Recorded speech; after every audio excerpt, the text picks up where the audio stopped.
Épisode 1. Arrête de lutter seul. Remets-toi à Allah. Assalamualaikum warahmatullahi wabarakatuh. Prends un instant maintenant. Ferme les paupières, inspire profondément, relâche tes épaules et ouvre ton cœur en toute honnêteté. Pose-toi cette question essentielle. Est-ce que, en ce moment même, tu t'épuises à résister à une situation que tu ferais mieux de confier entièrement à Allah? Dans notre existence, nous portons souvent des combats invisibles. Nous nous accrochons à des liens qui nous épuisent, nous nous obstinons sur des projets qui patinent sans avancer, nous suivons des routes où chaque effort supplémentaire rend le poids plus écrasant. Et si la vraie difficulté ne venait pas d'un manque d'action, mais au contraire d'un excès d'efforts menés sans lui? Nous nous battons, nous insistons, nous voulons maîtriser, retenir, démontrer notre valeur. Pourtant, au plus profond, une fatigue s'installe, quelque chose se fissure en nous. C'est précisément à cet instant que la prise de conscience peut naître. Insister pour ouvrir une porte verrouillée, c'est oublier que c'est Allah qui garde toutes les clés. Un hadith lumineux nous le rappelle. Le prophète, paix et bénédiction sur lui, a dit « Si vous placiez votre confiance en Allah comme il le mérite, il vous accorderait votre subsistance comme il accorde aux oiseaux. Ils partent le matin le ventre vide et reviennent le soir rassasiés. » Rapporté par At-Tirmidhi. Observe les oiseaux. Ils ne s'angoissent pas, ils ne forcent pas le destin. Ils s'élèvent, explorent, cherchent, mais ils s'abandonnent à la providence. Allah pourvoit à leurs besoins. Toi aussi, tu peux adopter cette attitude. Avancer avec sincérité, agir de ton mieux, invoquer, puis laisser Allah diriger le reste. Le monde te pousse à tout contrôler, à ne jamais céder. L'islam, lui, t'invite à une autre voie. Incline-toi devant ton Créateur, et tu découvriras des merveilles que ton esprit n'aurait pu concevoir. Si quelqu'un s'éloigne malgré tes tentatives répétées, cela peut être une sauvegarde. Si un rêve reste hors de portée malgré tes supplications, cela peut être une orientation différente. Si ton existence paraît figée ou ralentie, c'est peut-être Allah qui t'appelle à stopper la course effrénée pour écouter sa présence. Arrête. Je suis là.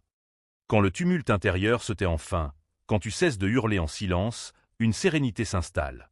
Ce n'est pas une voix audible, mais une tranquillité profonde, une assurance douce, une clarté qui illumine l'âme.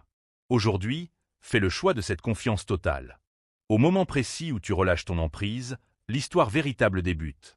Allah ferme une porte uniquement pour t'ouvrir un passage plus lumineux. Il était une fois un jeune homme animé d'un grand espoir.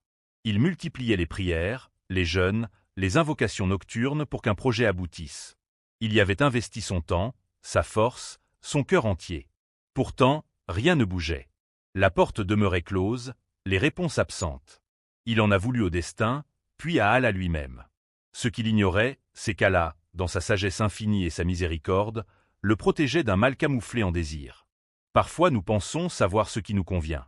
Nous pleurons une perte d'emploi sans voir qu'Allah nous éloigne d'un lieu nuisible. Nous souffrons d'un éloignement affectif sans réaliser qu'il nous libère d'un lien destructeur. Nous nous cramponnons à un plan alors qu'il a conçu pour nous un destin bien plus grand. Le secret réside là. Allah ne clôt jamais une issue sans en préparer une supérieure.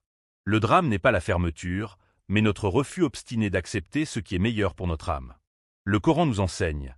Il se peut que vous ayez de l'aversion pour une chose qui est un bien pour vous, et que vous aimiez une chose qui est un mal pour vous. Allah sait, et vous, vous ne savez pas. Sourate Al-Baqarah, verset 216. Ce n'est ni toi, ni moi, ni les conseils du monde, ni les algorithmes qui connaissons vraiment ce qui te convient. Seul Allah voit ton cœur, tes blessures cachées, tes besoins profonds. Souvent, la guérison arrive justement à travers une déception. Ce jeune homme a fini par saisir la leçon. Il a cessé de s'attarder sur ce qui était bloqué et a regardé ailleurs. Alors est apparue une clarté inattendue, un chemin plus beau, une sérénité plus vaste, une foi renforcée. Tout a commencé quand il a murmuré « Oh Allah, je te fais confiance, même quand je ne comprends rien. » Dis-le toi aussi, même la voix tremblante, même les yeux humides, même au milieu du doute. Quand Allah ferme une porte, ce n'est jamais la fin. C'est un détour vers un bien plus précieux. Lâcher prise n'équivaut pas à renoncer. C'est placer ton affaire entre les mains de celui qui ne se trompe jamais, qui discerne ce que tu ignores, qui te protège même quand tu crois être délaissé. On nous a enseigné à nous accrocher sans relâche, à combattre jusqu'à l'épuisement. Mais dans la foi, lâcher prise signifie cesser de t'étouffer avec tes propres exigences. Tu veux que tout arrive selon ton scénario, que cette personne reste, que ce projet réussisse immédiatement. Pourtant, ton Créateur a écrit un destin plus sage. Si tu refuses de lui céder le contrôle, tu risques de t'égarer sur des sentiers que ton âme ne pourra supporter. Lâcher prise, ce n'est pas rester immobile ni fuir l'action. C'est accomplir ce qui dépend de toi avec sincérité, puis déclarer « Oh Allah, je te confie ce qui me dépasse. Comme l'oiseau qui bâtit son nid jour après jour sans savoir si le vent le renversera demain, mais qui recommence avec foi. Le prophète, paix sur lui, a répété cette promesse. Les oiseaux sortent affamés le matin et rentrent nourris le soir, parce qu'ils avancent sans angoisse excessive. Toi aussi, progresse. Cesse de vouloir tout décrypter, tout dominer. Donne le meilleur de toi, pose les causes. Puis laisse à la composer la suite. Là réside la véritable délivrance. Si aujourd'hui tu te sens écrasé, perdu ou épuisé, répète dans le calme cette invocation puissante. Allah me suffit, et il est le meilleur protecteur. Redis-la jusqu'à ce que ton cœur retrouve son apaisement. Car lâcher prise, c'est retrouver cette paix que seule la foi en lui peut accorder. Ce qu'Allah prépare dans l'ombre dépasse de loin tout ce que tu pourrais rêver. Des merveilles germent loin de tes yeux, loin de tes calculs, loin de ton agenda. Tu crois que rien ne bouge, que tes invocations se perdent. Pourtant, pendant que tu versais des larmes dans le secret, quelque chose s'est mis en marche pour toi, discrètement, mais avec force. Allah n'oublie aucune larme offerte pour lui, aucune doigt prononcée dans la nuit, aucun abandon sincère. Il agit selon son rythme, souvent lent, invisible, déroutant pour celui qui veut tout instantanément, mais parfait pour qui accepte d'attendre. Une graine disparaît dans le sol noir, semble morte. Puis, en profondeur, la vie éclate. Un jour, sans avertissement, une pousse perce la surface et s'élève vers le soleil. Tu comprends alors pourquoi il fallait ce temps, ce silence, cette invisibilité. Ton histoire n'est pas terminée. Ce moment de vide n'est qu'une étape où tout semble s'effondrer, mais où tout s'aligne en réalité. Allah n'est jamais en retard. C'est notre hâte qui nous devance. Et quand il accorde, il donne bien au-delà de nos demandes. Le Coran promet, et quiconque craint Allah, il lui donnera une issue favorable.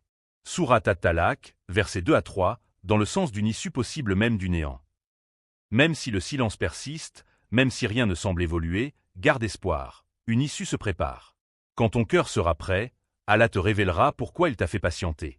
Ce jour-là, tes larmes seront de gratitude, car tu verras qu'il ne t'a jamais abandonné. Il composait simplement ton miracle. Allah ne permet jamais une brisure sans dessein. Chaque épreuve est une préparation à une élévation plus haute.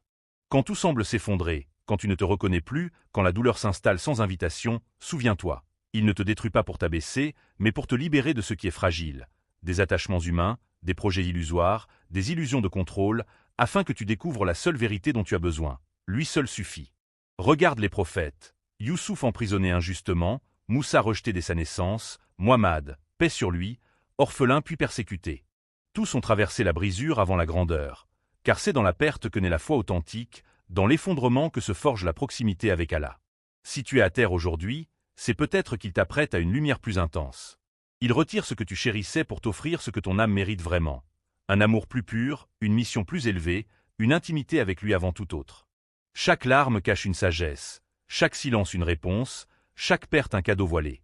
Tu ne le verras pas aujourd'hui, ni demain peut-être, mais un jour tu contempleras l'ensemble et tu diras « Alhamdoulilah pour chaque épreuve, car elle m'a ramené vers toi ». Tiens ferme ta foi dans les ténèbres, c'est elle qui t'emmènera vers la clarté. Et grave en toi cette promesse éternelle. Avec la difficulté vient la facilité. Avec la difficulté vient la facilité. Surat Ash-Shar, verses 5-6. Ce que tu traverses maintenant porte déjà en lui la guérison. Relève la tête, essuie tes larmes et avance. Allah est à tes côtés. Il ne t'a jamais laissé. Il t'écrit simplement une renaissance. Abonne-toi à la chaîne pour recevoir chaque message au bon moment.